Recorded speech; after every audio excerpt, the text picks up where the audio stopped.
Какво да fuck е REST API? Да речем, че имаш кафене и имаш сайт и съответно искаш да покажеш най-продаваното си кафенце за деня.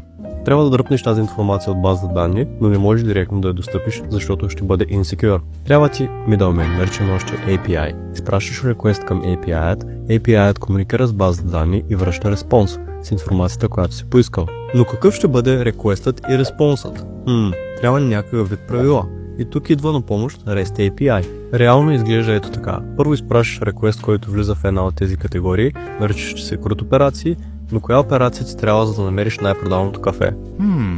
Read. Всяка операция води до различен HTTP метод. На нас не трябва GET request. Но къде ще изпратим този GET request? Към сървъра, нали? Ами в сървърът има много типове данни, като най-вкусно ястие, менюта и други. Как ги организира сървърът? Използвайки URI.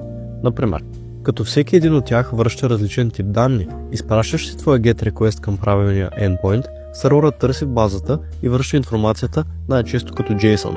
И готово.